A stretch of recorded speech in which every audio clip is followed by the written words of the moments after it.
उस्मानिया university के तलबा ने आरटीसी मुलाजमीन की तायद में एहतिजाजी धरना दिया। उस्मानिया यूनिवर्सिटी तलबा यूनियन ज्वाइंट एक्शन कमेटी के ऐलान पर बंजारा हिल्स में तलबा ने मिनिस्टर्स क्वार्टर्स का घेराव किया। इस दौरान पुलिस ने कई एहतिजाजियों को गिरफ्तार करते हुए पुलिस स्टेशन मुंतकिल किया। आरटीसी जेएसी ने एक हफ्ता तवील एहतिजाजी प्रोग्राम तरतीब दिया है। आज आरटीसी मुलाजमीन रियासत भर के तमाम डेपोज पर धरना दे रहे हैं। इस बीच उस्मानिया यूनिवर्सिटी तलबा ने बंजारा हिल्स पहुंचकर मिनिस्टर्स क्वार्टर का घेराव किया और वजीर आला के खिलाफ नारेबाजी की।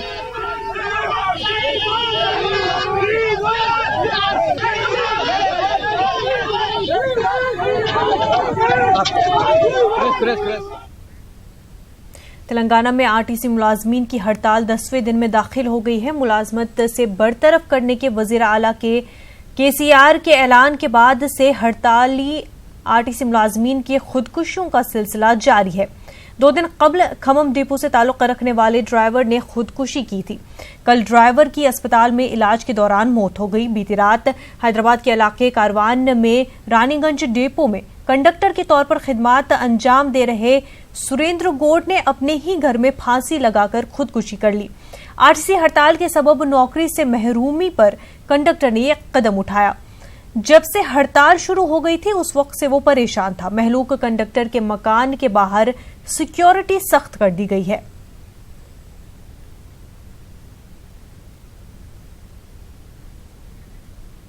तेलंगाना आरटीसी मुलाजमीन ने हुकूमत के खिलाफ नारेबाजी की और इंसाफ करने की मांग की। मुलाजमीन ने किसी भी फर्द को खुदकुशी नहीं करने की अपील की है। हुकूमत से आरटीसी को सरकारी इदारे में जम करने के मुतालबा उन्होंने किया है। केसीआर साहब हमारे पे गुस्से में है, सरकार दिख रहे, जरा हमारे ऊपर दया दिखाना। केसीआर साहब एक बार हमारे ऊपर देखो। हमारे कार्मिक सोदर पूरे हम लोग ठहरे हुए हैं।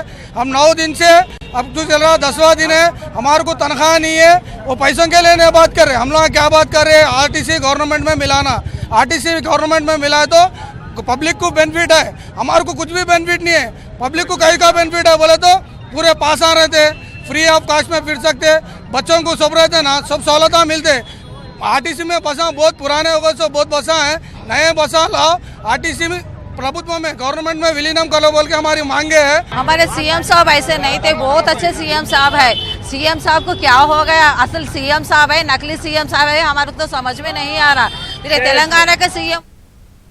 हमारे नुमाइंदे संजय तिवारी हमारे साथ जुड़ चुके हैं। संजय, आपसे जानना चाहेंगे, जिस तरह से 1 हफ्ते से ज्यादा हो गया है आरटीसी स्ट्राइक का, लेकिन हुकूमत जो है अभी भी उतनी ही सख्त नजर आ रही है, बावजूद इसके कि 2 मुलाजमों ने सुसाइड भी कर लिया, लेकिन केसीआर जो है बिल्कुल अपने फैसले पर अड़े हुए दिखाई दे रहे हैं।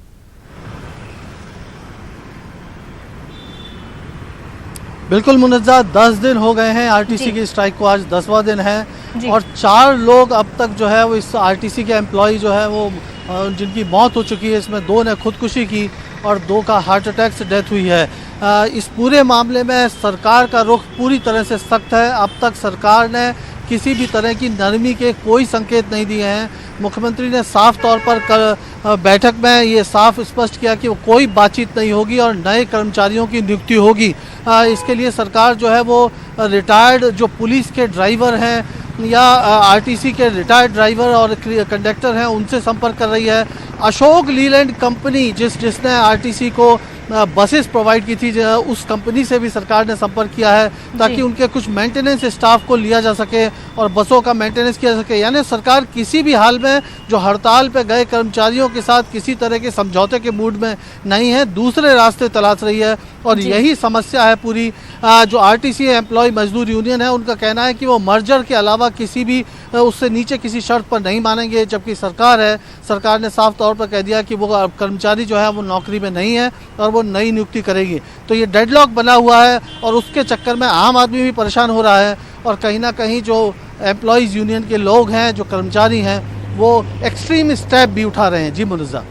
बिल्कुल संजय, और स्टूडेंट्स भी जो है आरटीसी मुलाजमीन की तायद में आगे आ रहे हैं। जो मिनिस्टर्स क्वार्टर्स है उनका घेराव किया गया था आज, और उसके साथ ही काफ़ी जो सारे जो स्टूडेंट्स प्रोटेस्ट कर रहे थे उनको गिरफ्तार भी किया गया है।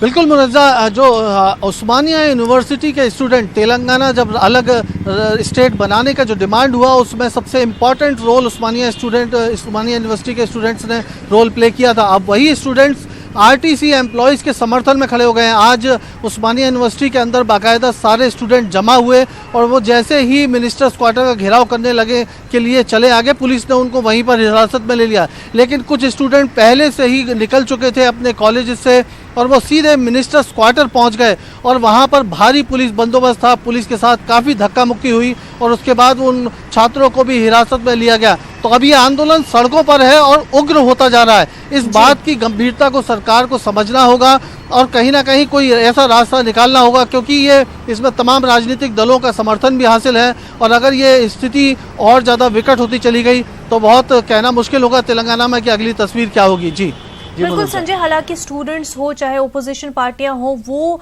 जो है सपोर्ट कर रही है आरटीसी के स्ट्राइक का, लेकिन बावजूद उसके जो गवर्नमेंट है वो काफी ज्यादा स्टबर्ननेस क्यों दिखा रही है? क्योंकि लोगों की जान जा रही है, कुछ मुलाजमीन ऐसे हैं जो खुदकुशी कर रहे हैं और कुछ का स्ट्रेस की वजह से दिल का दौरा पड़ रहा है, जान जा रही है लोगों की। तो इतनी भी ज्यादा क्या स्टबर्ननेस कि उसके आगे लोगों की जान कुछ भी नहीं दिखाई दे रही?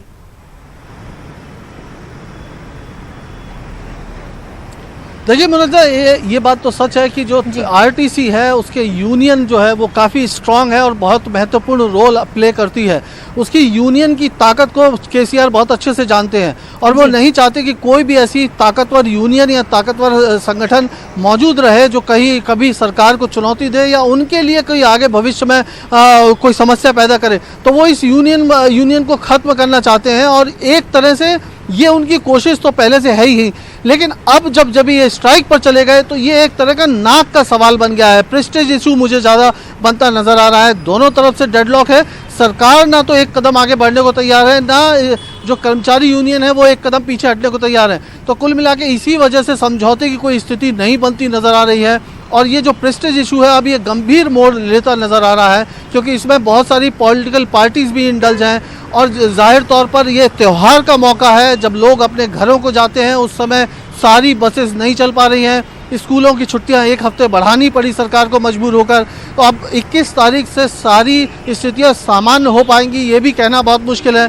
तो इस स्थिति में जो है आम आदमी की परेशानी भी बढ़ेगी और कहीं ना कहीं उसका जो असर है वो सरकार पर भी पड़ेगा। सरकार इस हीट को महसूस कर रही है, लेकिन कोई रास्ता निकलता है या सरकार की तरफ से कोई बैकडोर किसी तरह का भी कोई बातचीत हो रही हो ऐसी जानकारी अब तक हमें नहीं मिली है। जी बिल्कुल संजय, गवर्नमेंट का काम होता है कि सर्विस प्रोवाइड करे लोगों को, लेकिन तेलंगाना सरकार का ऐसा लग रहा है कि ईगो हर्ट हुआ है और इसी चक्कर में अपना ईगो बरकरार रखने के लिए वो शायद अपना मकसद जो है, अपनी ड्यूटी जो है वो कहीं ना कहीं भूल रहे हैं। बेहद शुक्रिया संजय आपका। आगे बढ़ते हैं। मरकजी वजीर अक़लियती उमूर मुख्तार अब्बास नकवी ने दिल्ली में मुनक़िदा NMDFC के इजलास में शिरकत की। इस दौरान मरकजी वजीर मुख्तार अब्बास नकवी ने अक़लियतों के फलाह बहबूद के लिए किए जा रहे तरक्याती कामों का जिक्र किया और कहा उनकी हुकूमत अक़लियतों की फलाह बहबूद के लिए हर जरूरी इक़दामात कर रही है। अल्पसंख्यक समाज जो 6 नोटिफाइड माइनॉरिटीज़ हैं उनके सामाजिक, आर्थिक, शैक्षणिक जो एम्पावरमेंट है, सशक्तिकरण है, उसके लिए हमारे मंत्रालय से जुड़ी हुई अलग अलग संस्थाएं काम कर रही हैं। जैसे कि 8 लाख 5 सालों में 8 लाख से ज़्यादा लोगों को शिक्षा के लिए, रोज़गार के लिए, स्वरोज़गार के लिए, दस्तकारों, शिल्पकारों को बहुत सस्ते दरों में लोन दिया गया। शिक्षा तो 3% पे देते हैं जो कोई भी बैंक या कोई भी वित्तीय संस्था नहीं देती। उसके अलावा जो दस्तकार, शिल्पकार हैं उनको 5 और 4%, यानी पुरुषों को 5%, महिलाओं को 4%। उसके अलावा जो स्कॉलरशिप का है मंत्रालय देता है, वो पिछली बार हमने 3.5 करोड़ 18 लाख दिया, इस बार भी 5 करोड़ के इर्द गिर्द हम देने का हमारा लक्ष्य है। और भी तमाम जो शैक्षणिक सशक्तिकरण है उस दिशा में हम काम कर रहे हैं। बिहार मदरसा एजुकेशन बोर्ड की मीटिंग में मीडिया को जाने से आज रोका गया। बोर्ड के चेयरमैन के इशारे पर मीडिया को कवरेज से रोका गया। चेयरमैन के लिए गए फैसलों की मुखालफत की जा रही है। इस ताल्लुक से बोर्ड के अरकान ने मुखालफत की, वहीं चेयरमैन ने मीटिंग में फैसलों को मंजूर कराने की कोशिश की।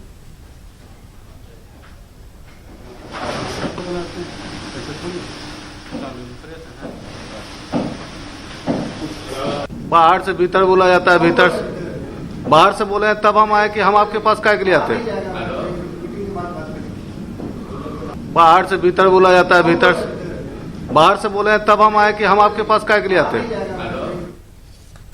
सोशल मीडिया अकाउंट्स को आधार से लिंक करने के मामले में मफाद आमा की अर्जी को सुप्रीम कोर्ट ने खारिज कर दिया है। सुप्रीम कोर्ट ने अर्जी गुजार को मद्रास हाईकोर्ट जाने को कहा है।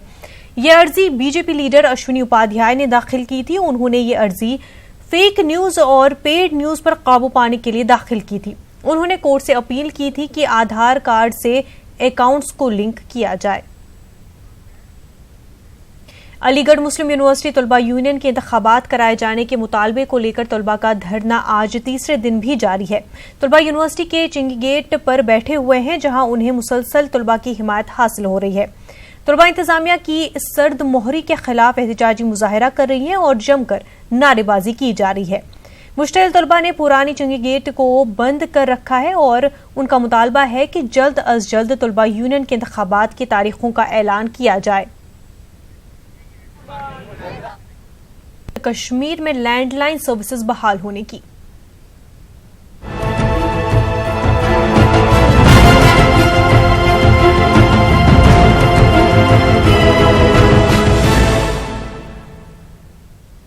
लैंडलाइन सर्विसेज के बाद अब कश्मीर में पोस्टपेड मोबाइल की खिदमत बहाल हो गई हैं। लोगों को इससे काफी राहत मिली है। आपको बता दें कि 5 अगस्त को तमाम मौसलाती खिदमत बंद की गई थी। वाज़ेह है कि जम्मू कश्मीर में लैंडलाइन सर्विसेज पहले से बहाल है।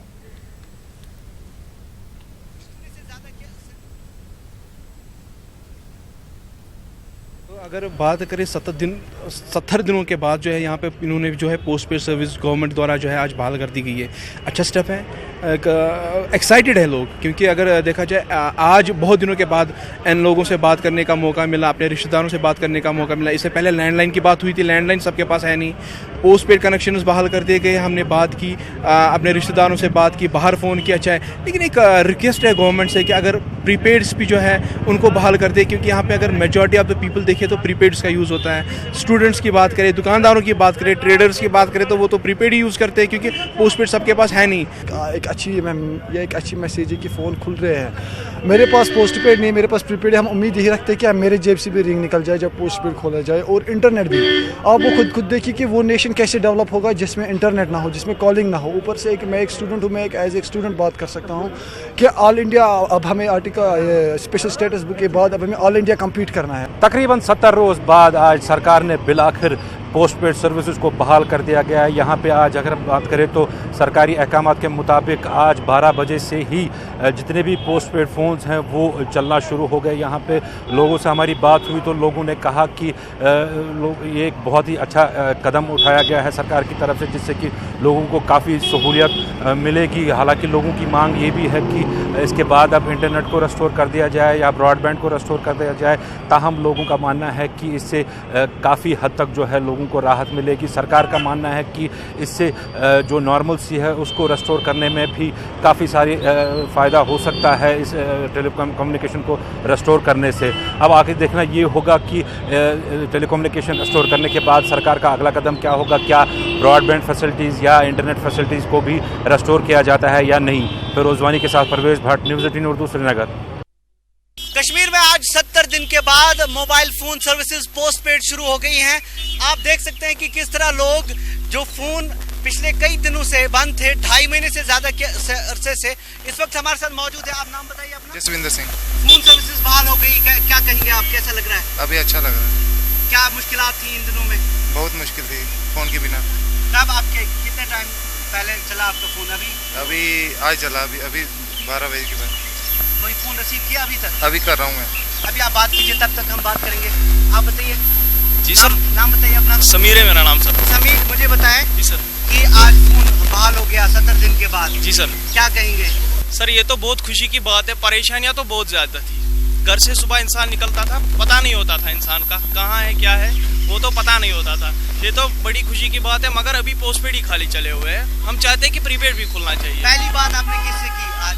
जी सर, मेरा दोस्त पढ़ रहा है बाहर, मैंने उसी से बात की सर, क्योंकि बहुत दिनों के बाद कॉल लगा उसका, तो मैंने उसको पूछा कि कैसे हो, क्या हाल चाल है, वो वगैरह। जैसा कि आप सुन रहे थे कि मोबाइल फ़ोन सर्विसेज शुरू हो गई। लोग अपने दोस्तों से बात कर पा रहे हैं जो बाहर हैं, अपने वालिदैन से।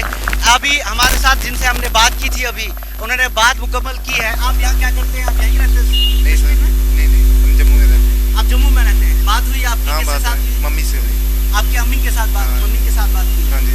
तो क्या बात हुई? बात हुई, हम सब ठीक ठाक हैं उधर श्रीनगर में। कितने दिनों में कितनी के लिए आए थे? अच्छा, घूमने के लिए आए थे। बात ना नहीं होने जब नहीं होती थी तो बहुत मुश्किल से फोन आ गया। अभी आप जरा फोन दिखाएं हमें, कैमरा स्क्रीन को दिखाएं। ये आप देख रहे हैं कि अभी फोन की घंटियां बजी है। ये राब्ते की घंटियां हैं। ये घंटियां जिंदगी में यहाँ मिस थी। पिछले 17 दिनों से ये घंटियां गायब थी, जो पैगाम देती थी, जो एक माँ को, एक बच्चे को, उसके घर वालों को ये खबर देती थी, एक पैगाम देती थी इतना कि मैं खैरियत से हूँ, जहाँ भी हूँ, काम कर रहा हूँ। ये सर्विसेज अब यहाँ कश्मीर में बहाल हो गई है। एक बड़ी राहत की खबर, अभी ये पोस्ट पेड सर्विसेज बहाल हो गई हैं। कुछ टेलीकॉम सर्विसेज की परेशानी ये है कि वो अभी क्योंकि इंटरनेट सर्विसेज नहीं थी, वो उनको ये नहीं कर पाए थे, अपडेट नहीं कर पाए थे। अब वो कर सकेंगे अपडेट। लोगों के लिए ये खुशी का पैगाम कि आज मोबाइल सर्विसेज यहाँ बहाल हो गई।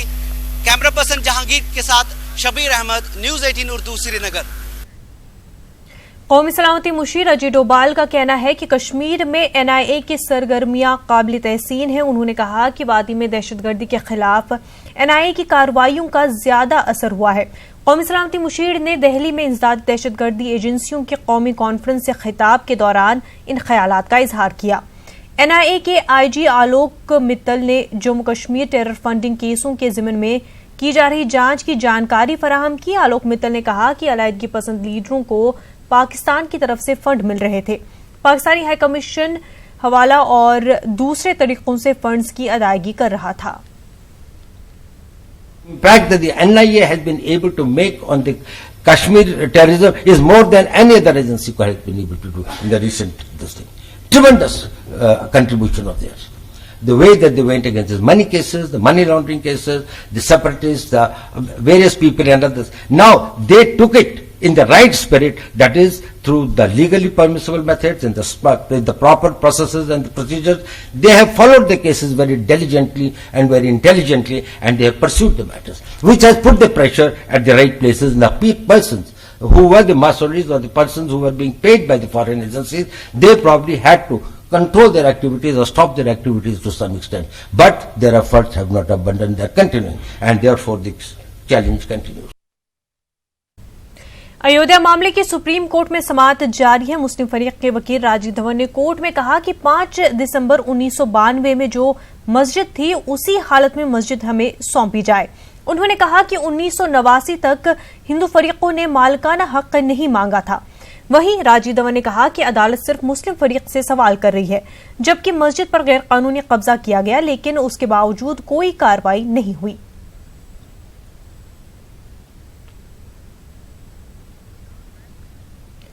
अयोध्या में मुतनाज़ा अराजी पर चिरागां की VHP ने इंतजामिया से इजाजत मांगी, जिसके बाद कमिश्नर ने VHP के वफ्द से कहा कि वो सुप्रीम कोर्ट जाए।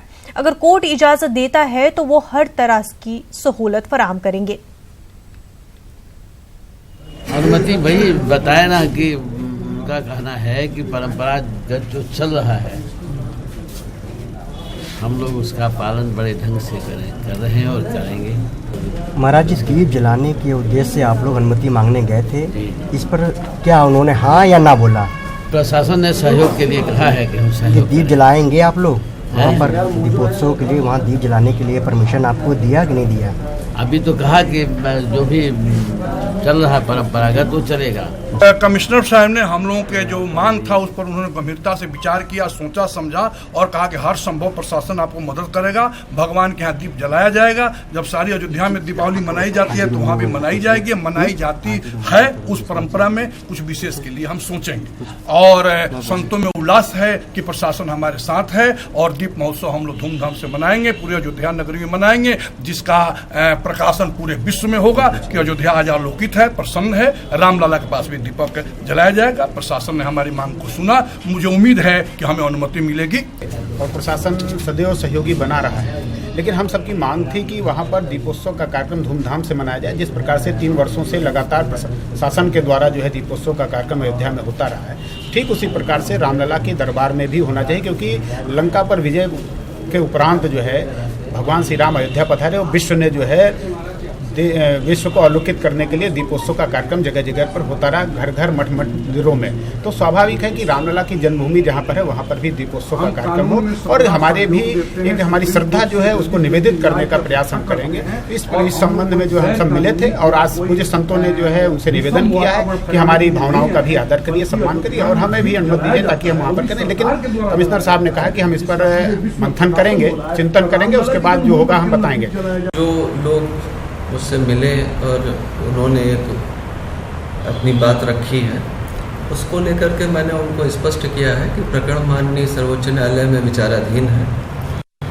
और जो व्यवस्थाएं वहाँ परंपरागत रूप से माननीय न्यायालय के आदेशों के क्रम में चल रही हैं, उससे भिन्न अन्यथा कोई चीज़ यदि कोई भी पक्षकार करना चाहता है तो उसके लिए उसे माननीय न्यायालय में ही अनुतोष प्राप्त करने के लिए प्रार्थना करनी चाहिए। ये मैंने उनको स्पष्ट किया है। वहाँ नहीं, पूजा अर्चन की जो व्यवस्था एक व्यवस्था है जो यथास्थिति के क्रम में वो चलती है। प्रत्येक पर्व पे वहाँ भी जो व्यवस्थाएं अन्य मंदिरों में होती हैं वहाँ भी होती हैं, तो वो परंपरागत व्यवस्था से भिन्न मैं फिर स्पष्ट कर रहा हूँ, तो उस परंपरागत व्यवस्था से भिन्न अन्यथा कोई भी व्यवस्था है तो संबंधित पक्ष को माननीय न्यायालय में ही उसके अनुतोष प्राप्त करने के लिए प्रार्थना करनी चाहिए और उसी से उसका समाधान उनको प्राप्त हो सकता है। इस स्तर से उसका कोई समाधान नहीं।